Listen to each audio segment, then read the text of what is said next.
नमस्कार, झारखंड समाचार में आप सबका का स्वागत है। आइए जानते हैं सुबह से लेकर शाम तक की तमाम बड़ी खबरों को। इससे पहले चैनल को सब्सक्राइब नहीं किया है तो प्लीज चैनल को सब्सक्राइब कर बेल आइकन को प्रेस कर दीजिए ताकि खबरों का अपडेट आपको मिलता रहे। पूछताछ पर हेमंत का तंज, सीएम का ईडी को सुझाव, साहिबगंज में ऑफिस खोले।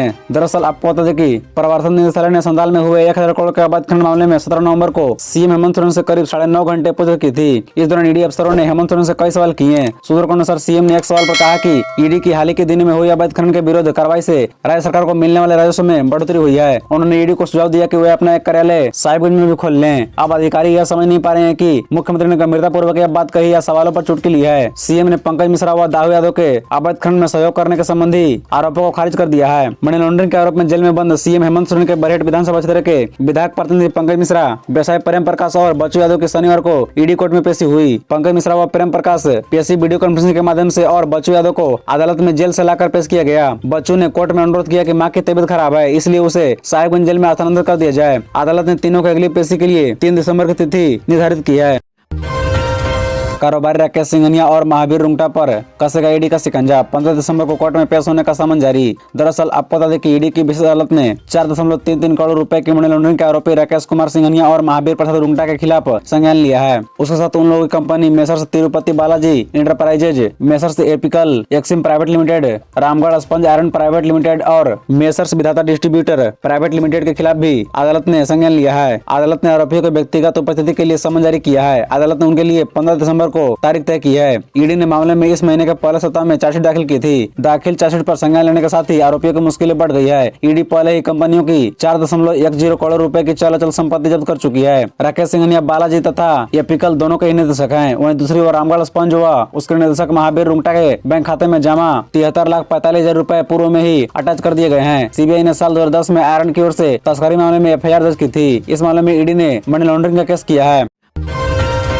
अन्य नगरपालिका चुनाव सामान्य किया जा रहा है। रांची मेयर पद एसी करने का विरोध। दरअसल आपको बता दें कि आदिवासियों के विभिन्न संगठनों द्वारा नगरपालिका चुनाव में एकल पद आदिवासी आरक्षण हटाने के विरोध में राज्य निर्वाचन आयोग के कार्यालय के समक्ष शनिवार को विरोध प्रदर्शन किया गया। केंद्रीय सरना समिति के अध्यक्ष अजय तिर्की ने कहा कि क्षेत्र 5वीं अनुसूचित क्षेत्र में आता है और नगरपालिका चुनाव सामान्य चुनाव किया जा रहा है, जबकि पेशा कानून के तहत लागू होनी चाहिए थी, परंतु केंद्र सरकार द्वारा अभी तक कानून नहीं बनाया गया है। संविधान के अनुच्छेद 243 जेड-सी के प्रावधानों के आलोक में केंद्र सरकार नगर शहर क्षेत्र के लिए नगर पंचायत उपबंध अनुसूचित क्षेत्र विस्तार अधिनियम बनाया जाए ताकि राज्य सरकार नगर पालिकाओं के लिए अधिनियम बनाया जा सके। विगत दिनों राज्य निर्वाचन आयोग द्वारा नगर पालिका शेड्यूल एरिया में आदिवासी आरक्षित सीटों को गैर आदिवासी के लिए सीट आरक्षित करने पर आदिवासी समाज आक्रोशित है। यह धीरे धीरे शेड्यूल क्षेत्रों में संदमारी हो रहा है। 5वीं अनुसूची क्षेत्र होने के बावजूद नगर पालिका परिषद एकल पद और गैर आदिवासियों के लिए आरक्षित किया जा रहा है। इस संदर्भ में अविलंब राज्य के मुख्यमंत्री हेमंत सोरेन से सभी आदिवासी समाज के प्रतिनिधिमंडल एवं संगठन के लोग मिलेंगे। कार्यक्रम में लक्ष्मी नारायण मुंडा, प्रेम साई मुंडा, निरंजना हेरेंज, बबलू मुंडा, अजय कच्छप सहित अन्य उपस्थित थे।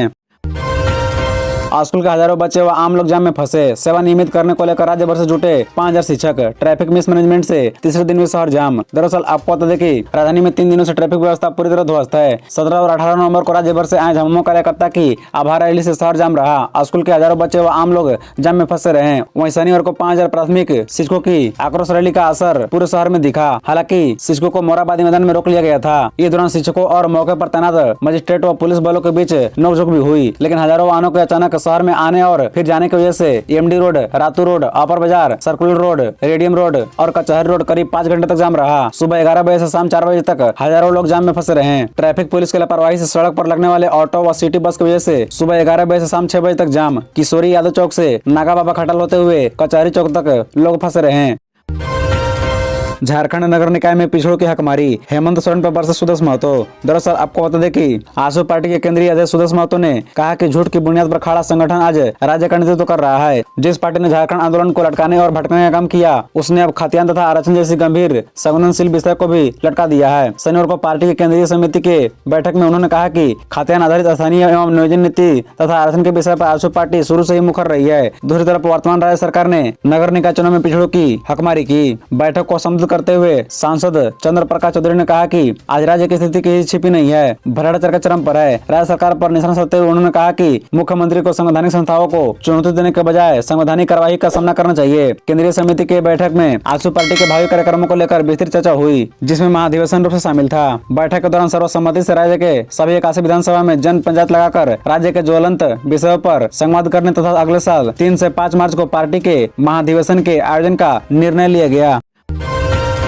झारखंड में बिना नक्शे के बने भवन होंगे नियमित, सीएम हेमंत सोरेन ने दी मंजूरी। दरअसल आपको बता दें कि राज्य भर में बिना नक्शे के बने निर्माण को नियमित करने के प्रारूप को मुख्यमंत्री हेमंत सोरेन ने मंजूरी दे दी है। इसके मुताबिक 31 दिसंबर 2019 के पूर्व निर्मित आवासीय और गैर आवासीय या व्यावसायिक भवनों का नियमितीकरण किया जाएगा। नियमित किए जाने वाले भवनों पर बिल्डिंग बायोलॉजी में किए गए प्रावधान लागू नहीं होंगे। 15 मीटर तक ऊंचाई वाले भवन G+3 भवनों को इसके तहत नियमित किया जाएगा। इसके लिए 500 वर्ग मीटर से कम प्लॉट का फिलिप क्षेत्र 100% और 500 वर्ग मीटर से बड़े प्लॉट का फिलिप क्षेत्र 75% होना चाहिए। प्रारूप में आवासीय और गैर आवासीय भवनों को नियमित करने के लिए अलग अलग शुल्क का निर्धारण किया गया है। नगर निगम विकास प्राधिकार डायडा व अनुसूचित क्षेत्रों में आवासीय भवन का नियमित करने के लिए 100 रुपए प्रति वर्ग मीटर और गैर आवासीय के लिए 150 रुपए प्रति वर्ग मीटर की राशि देय होगी। वहीं नगर परिषदों में आवासीय भवन के लिए 75 रुपए प्रति वर्ग मीटर और गैर आवासीय या व्यवसायिक भवनों में नियमित करने के लिए 100 रुपए प्रति वर्ग मीटर फीस लगेगी। नगर पंचायत में आवासीय भवन के लिए 50 रुपए प्रति वर्ग मीटर और गैर आवासीय भवनों को नियमित करने के लिए 75 रुपए प्रति वर्ग मीटर शुल्क तय किया गया है।